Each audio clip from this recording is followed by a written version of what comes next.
Hello. So it is October 21st, 11:27 a.m. I just finished a podcast,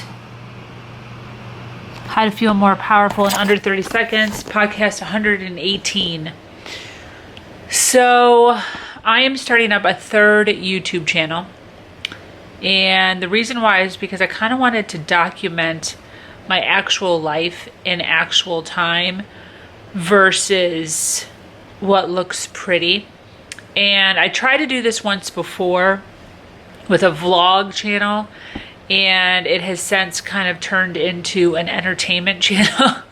It kind of lost its vulnerability that I was hoping for it to have.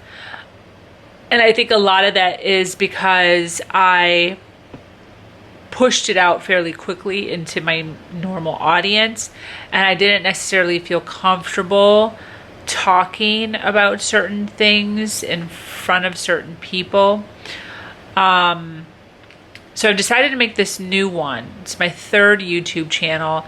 I'm not going to push it out into an audience. I'm not going to promote it at this time. I'm literally putting it up there for the sake of documenting my actual progress in real time versus recording 3 podcasts all at once in one day and then saying I did it at different times. And my whole mind and my process for that day is the same for all 3 versus at different times in my life as I'm growing and educating myself. So right now I have a lot going on. I have 2 separate areas of work that I'm trying to do with my own personal work. I also still have a job where I'm working with my ex-fiance, which is anxiety in its own way. I have 2 companies that I'm trying to build at the moment. One of them is Human Better 365. The other one is Wild Alley Cat Entertainment.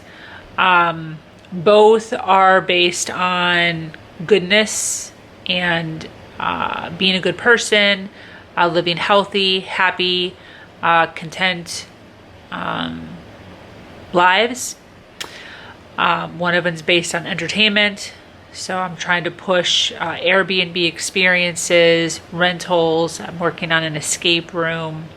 The other one is Human Better 365, which is all based on personal development, whether it's for your personal life or whether it's for your business life. So business aspect would be based on time management and organization, and personal would be based on very similar attributes, but more so on your mental and emotional state going into your life with your partner, with your family, so on and so forth. So right now I'm kind of at a crossroads. I do not want to be working my normal 9-to-5 job. I'm tired of it. I'm sick of it. There's so much chaos. I would like to do some sort of consulting or mentoring for them or for the company, because it lacks greatly in that aspect. But the issue is that since my ex is involved, there's like a power / ego / like who's been doing this for longer, who's educated more, dilemma that we deal with on a daily, weekly, monthly basis. So it's becoming increasingly, at the same time that it's becoming increasingly more difficult, it's also becoming increasingly less difficult because I'm becoming more self-aware. I'm becoming stronger mentally, emotionally, because of what I've dealt with over the past 13 years with him, my ex, and how I've learned to deal with certain things. It's actually made me stronger, but I think I'm just becoming less patient during the process of actually building the business. So I think that's kind of all it is. But anyways, I've got a lot of things going on, and I kind of want this just to be a sounding board for my own thoughts. The reason I'm kind of deciding to do it is because 2 years ago, I took control of my finances. And I kind of dabbled in it a little bit. I was kind of like, I'm going to kind of keep track. And I started keeping track of my receipts and keeping track of how much money I was spending every single week or every single month. And the goal was to collect the least amount of receipts as possible within a week or within a month. Because obviously if you have less receipts, then you're spending less money. And it kind of became a game of like, what's the least amount of receipts that I could possibly obtain in a month's time. And from there, I started to save buttloads of money. I stopped doing the Starbucks. I stopped doing the Smoothie King. I stopped doing massages, just kind of like the extracurricular money that you don't really realize you're spending, but you think you need to be spending. And I started saving a ton of money. I put a goal out to save a certain amount, and I did it within like a short amount of time. And that day when I saw my bank account, I was so excited. I was so happy. I had never had so much money in my account before, that I sat down that day and I opened up a notebook, which I still have, and I wrote down everything. I wrote down all the money I have in all my bank accounts. I wrote down all the money I have in my purse. I wrote down all the money that I have in my safety deposit box at my bank. I wrote down all the gift cards that I have. I wrote down my stocks, my Fidelities, my Vanguards. I wrote down my credit score on a piece of paper. And I said every single week, I am going to update my the notebook with the updated amount. And as 2 years have gone by, my money has increasingly gone up substantially because I'm constantly keeping an eye on it. I'm constantly measuring it. And I've done so well with it that I'm now at the point where I'm thinking to myself, what else could I track?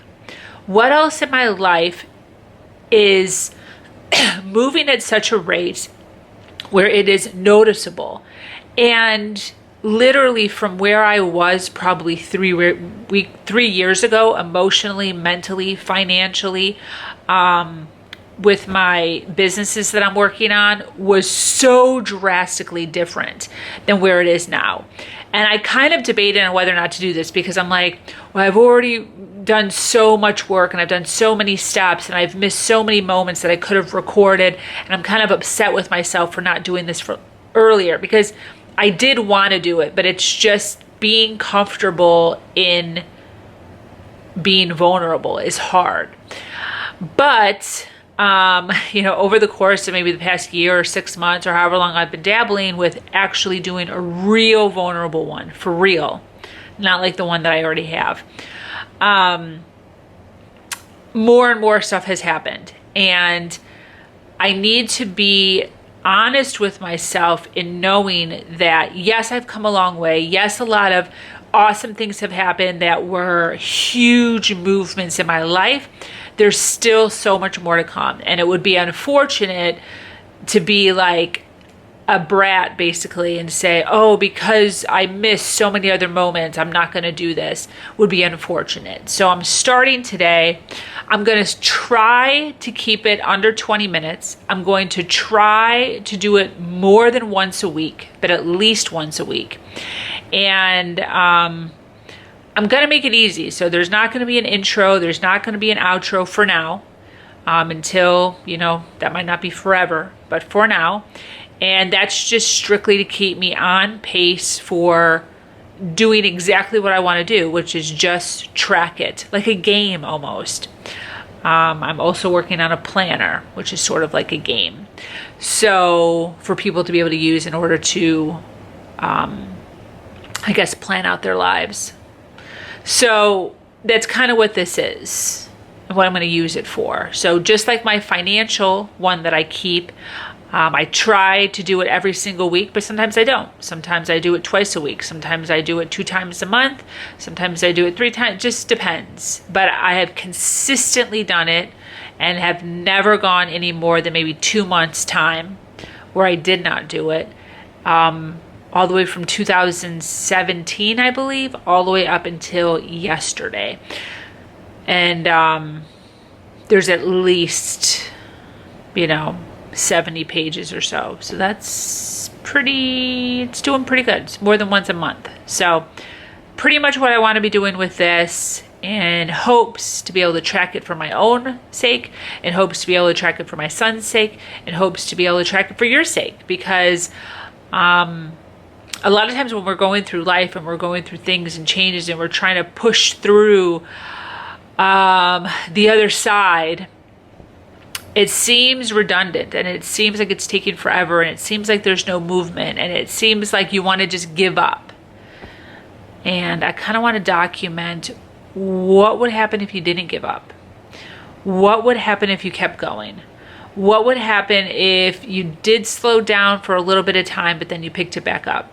And that's kind of what I want to catch in real time. So I hope you join me. If you are interested in the other stuff that I do, my name is Sabrina Victoria, easily Googleable. And this is going to be the dirty side. This is going to be all the stuff, all the junk, all the thoughts, all the emotions, the tears, the crying, whether it's relationship, whether it's family, whether it's business, all the ups and all the downs, no makeup necessarily, right out of the shower, wearing a bathrobe, and living life exactly how it is, not necessarily as pretty as everyone says it is. So that's it. Join me.